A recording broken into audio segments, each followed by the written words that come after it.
이 영화가 앞으로 사극의 새로운 문을 연다라고 제가 전에 인터뷰한 적이 있습니다. 그 이유는 이 영화 중에 러닝타임 중에 나오는 그 영화적 시간은 2개월입니다. 전쟁하는 그 영화적 시간이. 그런데 이 역사 속에 있는 고증의 사연들은 약 한 10여 년 정도의, 예를 들어서 황산벌이 660년이었으면 이건 668년인데 그 이후에 이제 몇 년 더 포함해서 당나라와 고구려의 관계, 또 신라와 당나라의 관계, 이런 것까지 다 고려해서 고증을 좀 이렇게 섞어서 다시 이렇게 재조립한 그런 시도에 다. 근데 그건 뭐냐면 좀 자유롭게 찍을 수 있다. 과거의 사극들은 고증에 굉장히 얽매여야 되는 그런 걸로부터 탈피할 수 있는 거고, 또 하나는 표현상의 차이입니다. 물론 코믹으로 어떤 사투리라든가 이런 것도 있겠지만 그건 황산벌에서 이미 획득한 것이고, 여기서 보면은 이제 벌공격이라든가 혹은 뭐 신목이라든가 혹은 뭐 이런 전쟁의 양상에 대한 또 동물이 날라오고 뭐 이런 것들, 그러니까 드라마를 압축시키기 위해서 점핑하는 그 방식이 굉장히 넌센스적이다.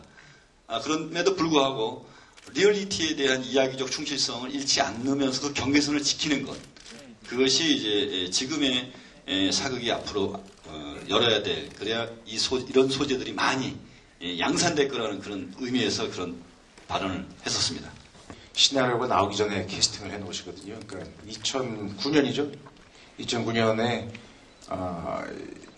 이 폐양성을 찍으시겠다고 나와야 된다고 그러셔가지고 전 맨 처음에 사실 좀 우려를 표했어요. 왜냐하면 2003년 당시에 황산벌이 새로운 코미디 사극으로 아주 또 사랑을 받았고 강력한 주제의식이 있었고, 그런 참신함과 문제의식을 8년 뒤 폐양성에서 또 어떻게 갈 수 있을 것인가.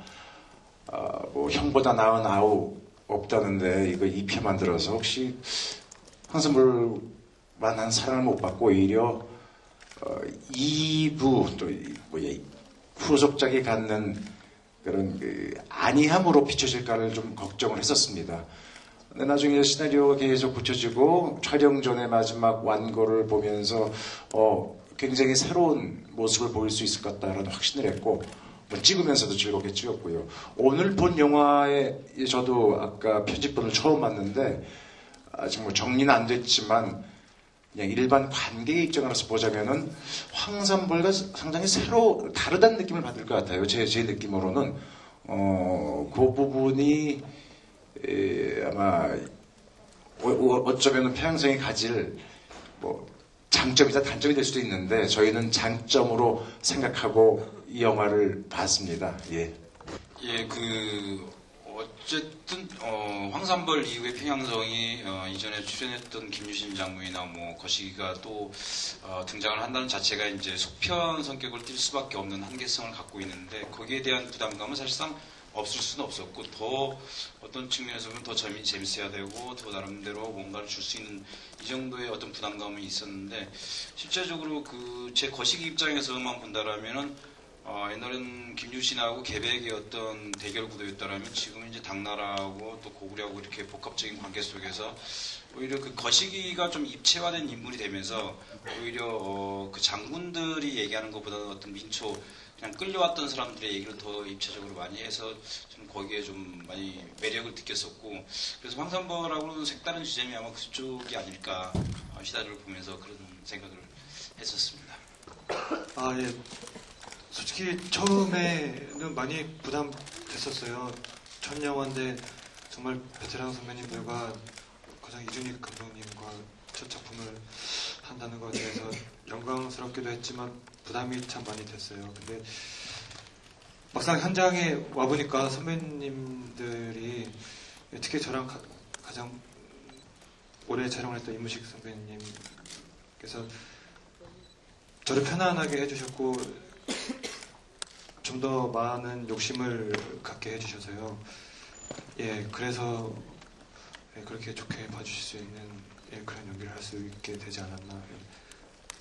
다시 한번 선배님들과 감독님께 감사드립니다.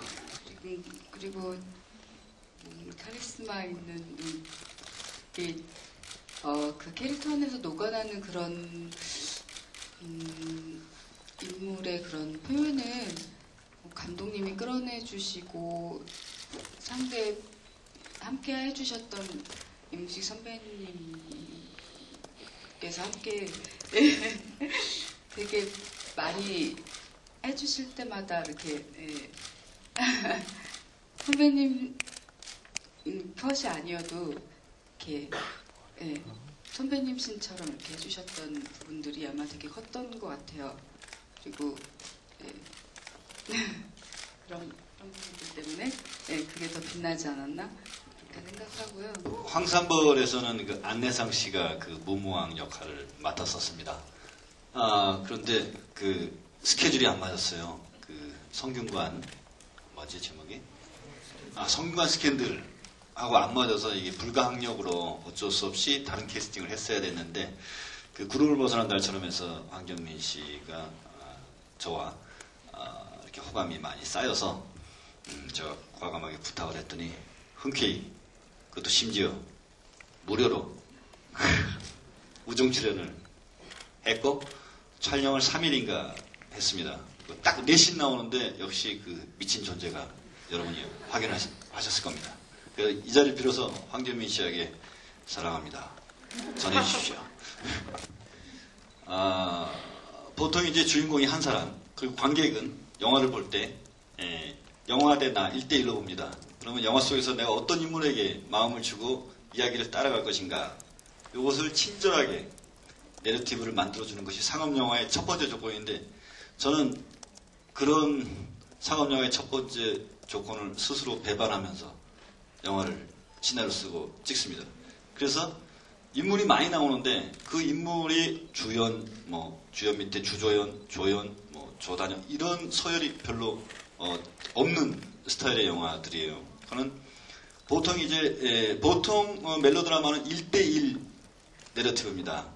그리고 보통 액션 같은 버디무비로 1대2 아니면 1대 다. 그런데 제 영화 같은 경우는 다대다가 많아요. 황산벌도 마찬가지고 평양선도 마찬가지고 다대다입니다.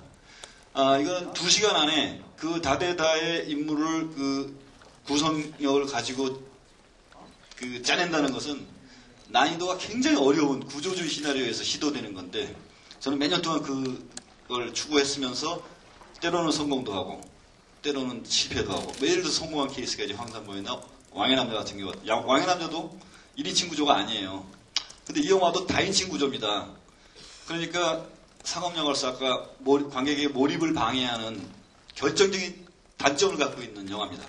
하지만 영화 감독이 저도 이제 나이가 중견이 되고 이런 시도를 우리나라 역사극에서 하지 않으면 영화는 점점 내러티브가 얇아지기 때문에 위험을 무릅쓰고라도 꼭 달성해내고야 말겠다라는 저의 강력한 의지 때문에 많은 인물들이 동시에 나와서 2시간 동안에 이 전쟁 이야기를 풀어나가는데, 단면이 아니라 사면입니다. 이 영화는 사면. 1면은 고구려 쪽 삼형제 이야기, 또 반대면은 신라 쪽 이야기, 그 또 하나는 거시기와 갑순이 이야기, 그 반대면은 당나라 이야기. 이렇게 사면이 그 한 면 한 면에도 인물이 3-4명씩 걸쳐 있기 때문에, 아까 저기 여자 기자분 쿠키뉴스인가 거기서 이제 이것은 어떤 전쟁 영화의 어떤 대결 구도로 본다기보다는 하나하나 인물마다의 그 집단 안에서의 관계성의 심리극으로 보인다라고 말씀하셔가지고 제가 오늘 너무 감사드릴게요.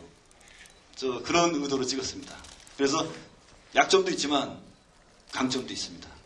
이준익 감독님께서 제작하신 불신지옥이라는 작품에 같이 참여했었고, 또 구름을 벗어난 달처럼에 출연했었고요. 이번에 이제 3번째 뵙는 건데 역시나 제가 늘 말씀드리는 거지만 영화 현장계의 유토피아인 것 같아요. 그리고 같이 출연하셨던 신정근 선배님이 간략하게 압축해서 표현해서 말씀하셨는데, 건달을 넘어선 당당함, 그리고 소년을 넘어선 천진함, 그게 바로 이준익 감독님이신 것 같습니다. 영화 내내 굉장히 행복하고 굉장히 유쾌하고 상쾌하고 항상 즐겁게 촬영했던 것 같습니다.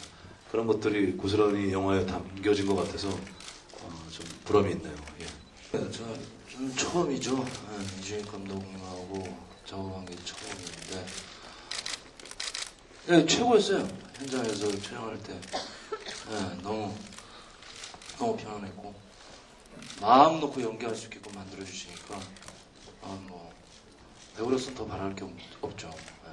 뭐 에피소드는 뭐 워낙 많아가지고 일단 촬영 끝나고 막걸리 먹고 현장에서 윷놀이도 하고 아무튼 영화 보고 이렇게 우리 감독님과 조천환 대표님이 정말 지략가라는 손자병법을 보는 듯한, 저는 그래서 아까 어리둥절하다고 말씀드린 거였거든요. 굉장히 정말 관객으로서 굉장히 잘 봤고 정말 대본을 처음 활자를 받았을 때는 굉장히 좀 진중하고 그런 거였는데 너무 진지하기만 하면은 이 영화에서 톤이 굉장히 틀 것 같아서 중간중간에 좀 유함 그리고 민초들을 좀 사랑하는 그런 마음들을 넣으려고 노력을 많이 했는데 그거는 이제 감독님께서 많이 아이디어를 주셨던 것 같습니다. 사투리는 우리 최수린 선생님이라고 계시는데요. 정말 대한민국 최고입니다. 그 선생님을 그대로 믿고 따라하면은 정말 뭐 누구나 자연스럽게 될 수 있는 그런 부분이 있었던 것 같습니다. 전쟁 영화인데 참 저는 말도 잘 타고 칼싸움도 잘하거든요. 네, 전혀 하지 못한 게 좀 아쉽고 그래서 연기하는데 뭐 그렇게 어려움이 없었어요. 뭐 감독님이 뭐 사석에서 뭐 너는 거저 먹었어 라고 말씀하시고 또 현장에서도 제 뭐 하는 것도 없다고 말씀하시고 하는데 이 영화가 그 심의를 12세 관람가로 받았습니다. 그리고 전쟁 영화이지만 잔인하지 않게 할아버지와 손자가 손잡고 와서 설날 볼 수 있게 만들려고 아주 순하고 부드럽게 만들었습니다. 그리고 또 하나는 전쟁이나 역사를 엄숙한 표현 방식으로 하게 되면 굉장히 부담스럽죠. 하지만 전쟁, 역사를 웃음이라는 도구의 표현으로 하게 되면 아주 현실적인 풍자도 아주 재밌게 할 수 있고 보는 내내 아주 즐겁게 유쾌하게 볼 수 있는 장점이 있습니다. 그래서 설날 오셔서 편안하게 웃고 즐기고 가시면 딱 좋은 영화입니다.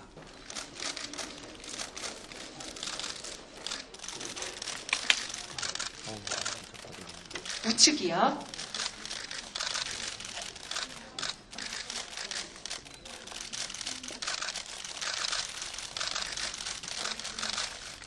네. 네.